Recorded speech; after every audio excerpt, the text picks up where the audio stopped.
What up, Ranger Nation, Toku Nation, and every nation in between? It is me, your boy JB, and I am here today with a review for Power Rangers Dino Fury episode number 22. I didn't get the name of the episode, but it'll be on the screen. So yeah, you guys, before we go ahead and get into this episode, if you guys are watching this video or any other on the channel and you guys aren't yet subscribed, do me a solid favor and subscribe to the channel, turn your post notifications, share the video. And with that out the way, you guys, without further ado, let's discuss episode 22 of Dino Fury. This is the final episode of season 2, so now we are just awaiting Cosmic Fury and Mighty Morphin Power Rangers once and always. So yeah, and we'll talk about that later, you guys, once and always. But hey, let's talk about it, shall we? This episode, you guys, we open up and so we see Tarek. So Tarek is talking to the Rangers about the cocoon, right? So he tells them that the cocoon is going to hatch, but he doesn't have any idea what the cocoon will hatch into, right? So then Tarek tells them that, you know, Santora, who is Void Queen, she's filled with so much hatred because she thinks that their child, aka Amelia, is no longer living.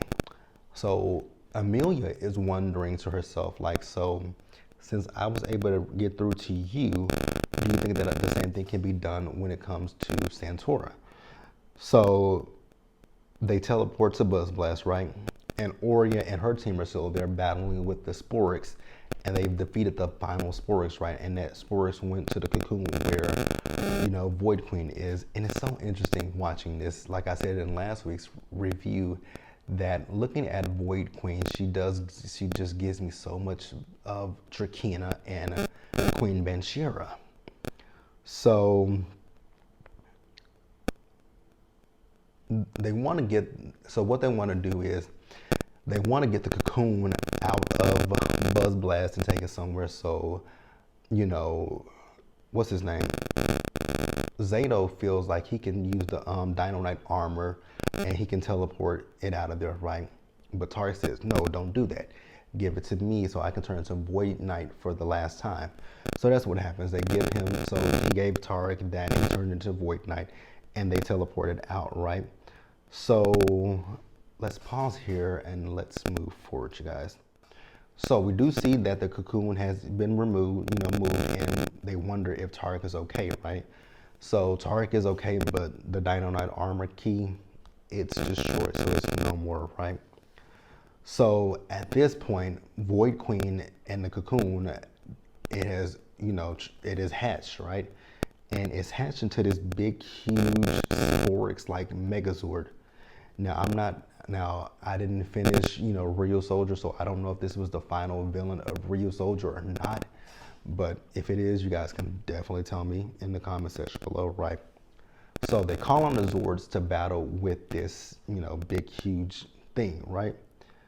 So Amelia still is thinking that, you know, if she can get to Void Queen, that can help her, right? So the Rangers, they're battling in the Zords with this huge force, but it got the best of them, right?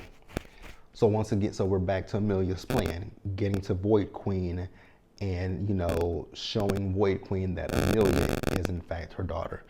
So we see them as they're trying to land on this giant Sporix. So Void Queen is, you know, formidable. She's calling on the Henchmen. So the Rangers are battling with the Henchmen. And then eventually, Amelia was able to get to the opening of where Void Queen is, right? But Void Queen basically just, boom, kicked Amelia back down to the ground, right? So then on the ground, Zeta was like, well, why don't we use the Dino Master Saber to destroy it, right? And they were like, no, because you know what the Green Morphin Master said, that using the final attack will destroy you as well as that, right? So when they didn't have any luck with that, that's when Zato did use the final attack and he defeated the Sporix, but he did not defeat Void Queen, right? But he was in the process defeated, right? So Void Queen, like I said, she was still very much so alive, right? So Amelia Amelia then was able to get to Void Queen, and she touched her, and that's when all the memories was flooding through to her, and she in fact realized that Amelia is her child, right? So let's pause here, and I think we're gonna wrap up the episode. So after Void Queen returned to normal, Morphin Master Green, Red, and Blue, I believe, they appeared. So the Rangers wanted them to help them with Zato, and they were like, there's nothing that they could do, right? So they captured all the Sporix, and they're going to take the Sporix back with them. So now we're at the end of the episode, actually, right? So we see at Area 62, so they've turned Area 62 from, the Sporix layer. Oh, I also forgot to mention Mucus. Mucus, my girl, she survived, so she's still around. I love that. Just how I felt about Scrozzle and Dino and Beast Morphers, how I like Scrozzle. You guys know I love me some Mucus. I love me some Mucus. Love my girl Mucus.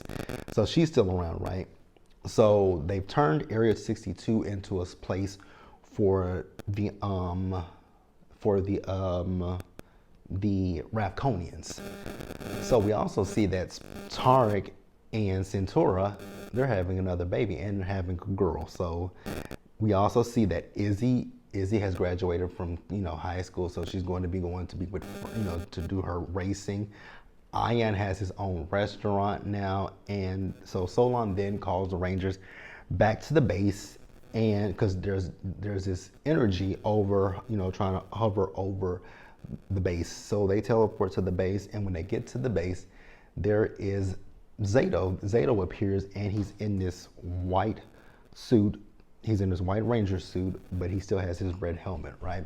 So the Morphin Masters did help to bring Zato back because they have one final mission. Lord Zed has escaped. And I was like, where did he escape from? Lord Zed, that was where I was thrown about. Where did he escape from? Because the last time we saw Lord Zed, Zed was on planet Ravcon, and he left Ravcon, but he came back to Earth. But Zed had been since left, so... And it's so interesting to me because you guys know that originally they had no plans for that. Like that was going to be the end of it. So now we're going into our third season with Cosmic Fury as Lord Zed being the main villain.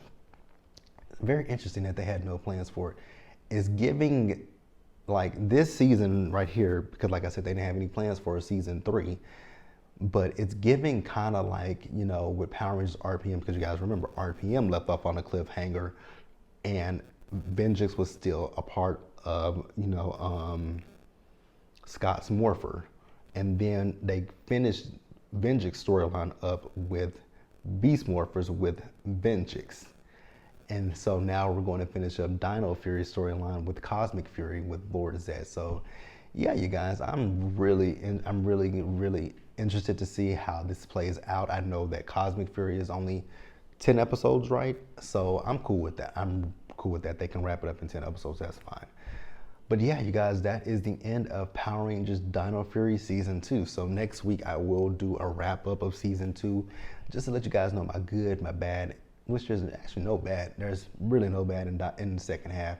It's all good, but we'll talk. Well, this episode might be a little bit bad. A little bit of bad because they were going to leave this on a cliffhanger. But that's it, you guys. Let me know what you guys thought about the second half of Dino Fury. How did you like it? Let me know in the comment section below and we will discuss it there. Subscribe to the channel, you guys. Turn your post notifications on and share the video, you guys. And until the next time, stay safe. Take care of yourselves, you guys. Wash your hands. Be blessed. And I'll see you guys in the next one, you guys. So...